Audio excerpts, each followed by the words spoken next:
27 décembre, 16h30. Pendant que tout le monde se remet des repas de Noël, je viens de bloquer mon après-midi pour faire quelque chose que j'ai ignoré pendant des années, mon bilan annuel. Et je sais ce que tu penses. Encore un mec qui va me dire de faire un bilan avec 47 questions profondes et un tableau Excel de 12 pages, mais non. Ce bilan, il me prend 1 heure. Allez, parfois 2 quand je prends mon temps. Et pourtant, c'est probablement les heures les plus importantes de mon année. Parce qu'il y a quelques années, je faisais mes bilans comme tout le monde. Vite fait, 15 minutes entre deux tâches, je cochais des cases, je me disais « Ok, cette année, je vais lire 50 livres. » Et en fait, rien ne changeait. Jusqu'à ce que je construise une méthode qui a complètement changé ma façon d'organiser mes années. Alors aujourd'hui, je t'emmène avec moi. Tu vas voir exactement comment je fais mon bilan de l'année et comment j'organise déjà celle qui arrive.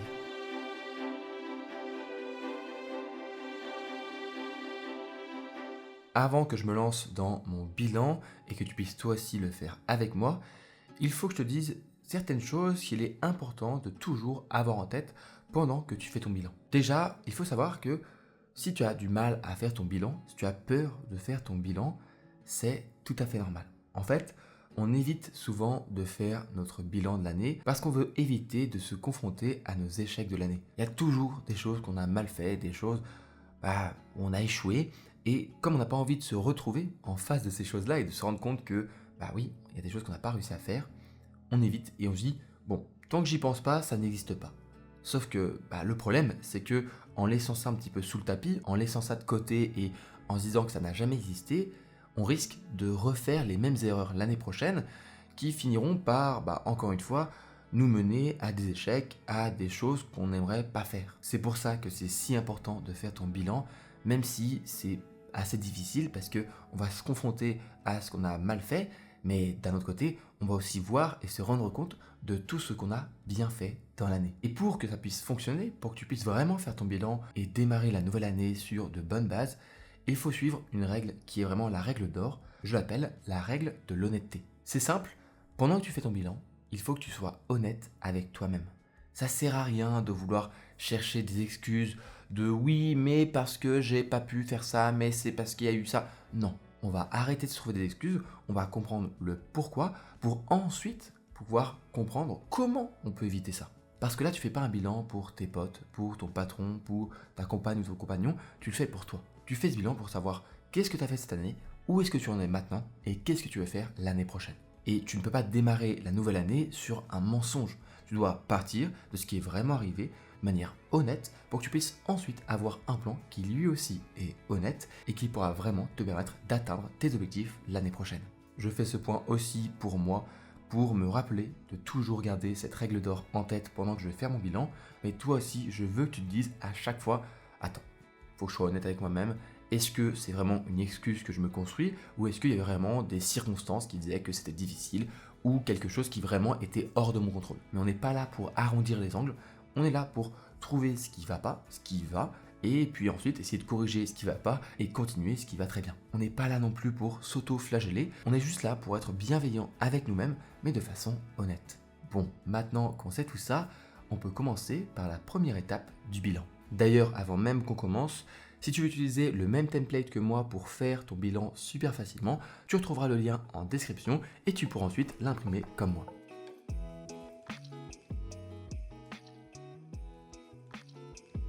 On commence donc par l'étape numéro 1, la rétrospective. Le but, c'est de revenir un petit peu en arrière et revoir un peu les moments forts de l'année, les moments difficiles.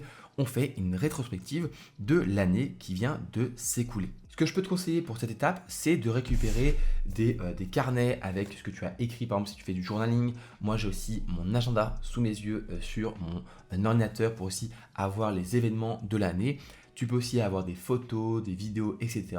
Des événements qui se sont déroulés dans l'année. Parce que le problème qu'on a quand on fait un bilan de l'année comme ça, c'est qu'on va surtout se souvenir des mois de septembre, octobre, novembre, décembre, mais pas du tout des premiers mois de l'année. Moi par exemple en janvier, février, mars, j'ai fait énormément de choses, mais en fait ça paraît tellement loin que parfois j'ai l'impression que c'est l'année dernière. Sauf que non, c'est bien cette année, notre esprit il va se concentrer sur les derniers mois.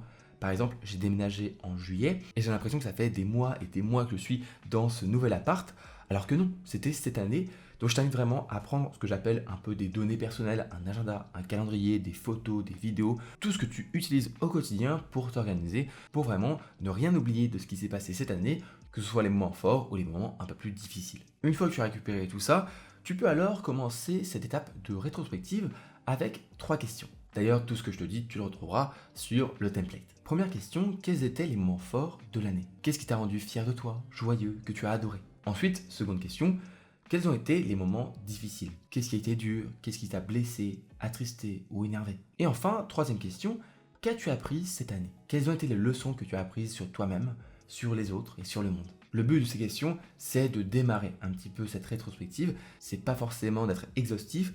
Donc simplement, commence à écrire ce qui te passe par la tête, ce qui te vient tout de suite à l'esprit quand tu commences à repenser à l'année et quand tu vois tout ce que tu as fait sur ton organisation, ce que tu as écrit, etc. Ensuite, ce que je t'invite à faire pour réussir à canaliser un petit peu tout ça et à résumer l'année, c'est dans chacune de ces 3 catégories, les moments forts de l'année, les moments difficiles et les leçons, choisis 5 éléments. Ça va te permettre d'avoir vraiment une vision d'ensemble très rapide de tout ce que tu as pu faire de très fort cette année, ce que tu as pu vivre de difficile et surtout les leçons que tu as apprises. Enfin, pour terminer cette étape rétrospective, j'aime faire quelque chose d'assez symbolique, donner un nom à l'année. Par exemple, cette année, c'est peut-être l'année du changement pour toi ou l'année de l'introspection.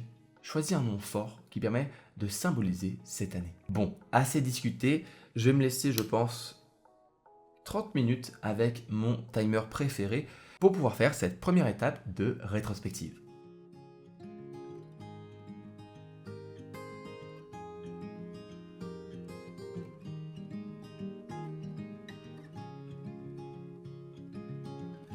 Another rainy afternoon. I don't know what I'm to do. I just miss you more than anything. It's way too quiet in the house. I'm just wasted on the couch. Guess I don't wanna feel anything. Wish you'd stayed here beside me. This isn't how it's supposed to be. Wish you'd stayed here right with me. Mon minuteur vient de sonner, il est temps de passer à l'étape numéro 2, observation.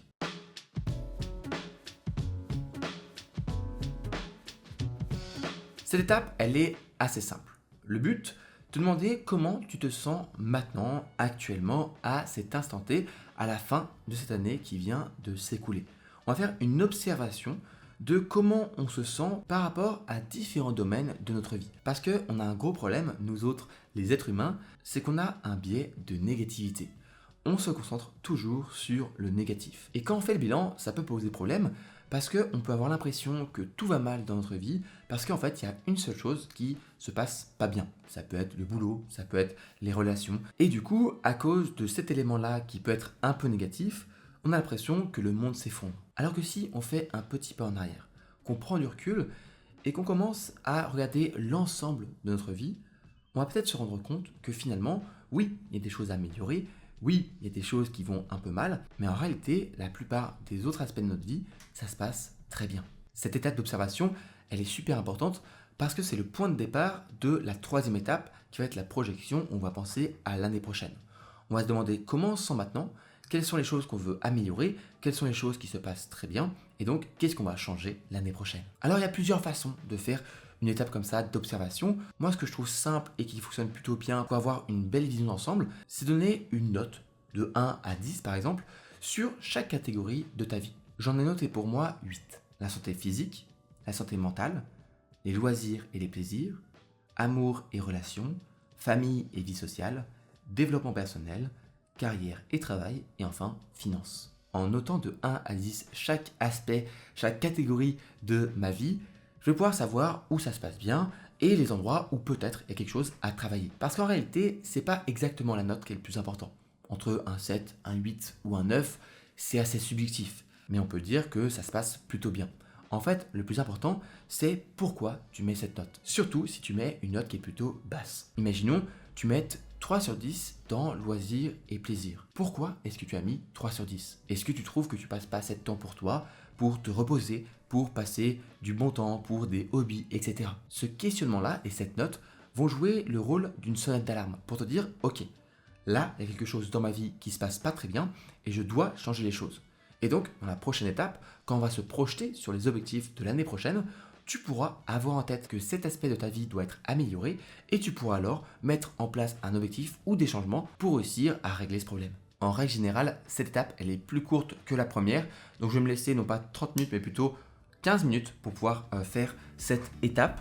Je pose ça là et c'est parti, je vais remplir chaque catégorie. Yesterday, there was sun and there was rain, beauty in the mundane. And as the light startled our eyes, we let go of disguise. Beyond gravel, beyond dawn. Pour cette dernière étape, je me suis mis dans mon salon. Je préférais un petit peu changer d'espace pour réfléchir différemment. Je t'invite aussi à le faire si tu peux changer un petit peu d'endroit pour avoir de nouvelles idées qui émergent. C'est une excellente manière de faire. Cette étape numéro 3, c'est donc la projection. On va commencer à penser à l'année prochaine. On sait ce qu'on a fait cette année, on sait comment on se sent actuellement et donc on sait ce qu'on veut améliorer. Mais pour l'instant, on ne sait pas vraiment ce qu'on veut faire l'année prochaine. Et c'est là que cette étape rentre en jeu. Je vais t'inviter à prendre un minuteur de, disons, 5 minutes pour réussir à débloquer l'inspiration. Tu vas lancer le chronomètre et tu vas écrire une liste, vraiment tout ce qui te passe par la tête de tout ce que tu voudrais faire l'année prochaine. Imagine que tu aies une baguette magique et que pour chaque chose que tu écris, tu peux résoudre un problème. Bien entendu, le but, c'est toujours de te rappeler de l'étape d'observation, qu'est-ce qui en ce moment dans ta vie te peine et qu'est-ce que tu veux améliorer, qu'est-ce que tu veux changer. Une fois que le minuteur est terminé, je t'invite à relancer un minuteur de 5 minutes, mais cette fois-ci, c'est un exercice un peu différent. Tu vas regarder cette liste de toutes les choses que tu voudrais faire, de tous les objectifs que tu aimerais accomplir l'année prochaine, et tu vas te demander, parmi cette longue liste, parfois 10, 15, 20 choses, quels sont les 3, 4 ou 5 objectifs que si tu réussis à les atteindre vraiment, l'année qui arrive va être fabuleuse. Parce que le problème, quand on a trop de choses, trop d'objectifs à atteindre, on finit par se disperser et on finit alors par en atteindre aucun. C'est pour ça qu'il faut que tu prennes le temps pour te concentrer sur l'essentiel. Quels sont les 3, 4 ou 5 objectifs que tu veux vraiment accomplir l'année prochaine. Et après ces 5 minutes, maintenant que tu as les objectifs vraiment les plus cruciaux pour l'année qui arrive, je vais t'inviter à les transformer, à les améliorer à l'aide de la méthode simple. La méthode simple, ce sont 6 caractéristiques que tu peux mettre en place, tu n'es pas forcément obligé de tous les mettre, pour transformer un objectif un peu bateau, un peu banal, en un objectif motivant qui te donne chaque matin envie de tout donner. Et une fois que tu as tes objectifs simples de l'année, je vais t'inviter à terminer cette étape numéro 3 et aussi ce bilan de l'année en donnant un thème à l'année qui arrive. Un peu comme le nom qu'on a donné à l'année en cours, là on va donner un grand thème, un grand axe. Est-ce que ça va être l'amélioration de soi? Est-ce que ça va être la remise en forme? Est-ce que ça va être un projet en particulier? Est-ce que ça va être le fait d'apprendre une nouvelle chose chaque jour? Un thème qui te fait vibrer et qui te fera te lever chaque matin avec l'envie de faire de nouvelles choses. C'est parti pour cette 3e et dernière étape. On se retrouve juste après. Travel on by locomotive, turning of the century. See their fine clothes, suit is turning, satin's black as the night can be. But there's a new line, the lack of wanna, cold as green as a mountain spring. Through the forest and over water, Northern Railway beauty sings. C'est bon, je viens de terminer la dernière étape et donc mon bilan de cette belle année qui vient de s'écouler. J'espère que toi aussi, avec la méthode, tu as pu faire le bilan de ton année. Prends le temps de le faire, c'est un moment important. Et si ça prend plus de temps que prévu, c'est pas grave, c'est même normal et c'est tant mieux, donc ne t'en veux pas. J'espère que tu as plein de beaux projets pour l'année qui arrive et sache que je serai à tes côtés pour t'accompagner sur tous ces projets. Mon but, c'est vraiment d'aider toutes les personnes qui, peut-être comme toi, ont 1000 projets en tête, mais qui ont du mal à réussir à en concrétiser un seul parce qu'ils laissent un petit peu de côté, parce qu'ils n'ont pas forcément les bons outils, les bonnes méthodes. Moi, je suis là pour t'accompagner, t'aider à concrétiser tout ça en quelque chose de sérieux à l'aide d'outils comme Notion, des outils IA, etc., mais aussi des méthodes d'organisation, de productivité, etc. Merci de m'avoir suivi et soutenu cette année. Ça me fait toujours chaud au cœur de recevoir des messages, des commentaires, etc. Ça me permet de me rappeler que ce que je fais, ça aide des personnes parce que parfois, à travers une caméra, un écran, c'est parfois difficile de savoir si ce que je fais, ça a un impact pour les gens. Donc à chaque fois que j'ai vraiment des témoignages et des retours, ça me conforte dans l'idée de continuer et de tout donner, et c'est ce que je vais faire l'année prochaine. Une fois encore, si ce n'est pas déjà fait, tu retrouveras en description le template que tu peux imprimer pour faire ton bilan, et aussi l'ensemble de mes liens si tu veux aller plus loin avec moi. On arrive à la fin de cette vidéo, j'espère qu'elle t'aura plu. Si c'est le cas, n'hésite pas à t'abonner, mettre la cloche, le pouce en l'air, et me dire en commentaire qu'est-ce que tu as appris cette année, qu'est-ce que tu as vécu, etc. Et je me ferai un plaisir de lire tout ça. Moi je te dis à la prochaine pour une nouvelle vidéo. D'ici là, prends soin de toi, prends soin de tes proches. C'était Robin. Salut!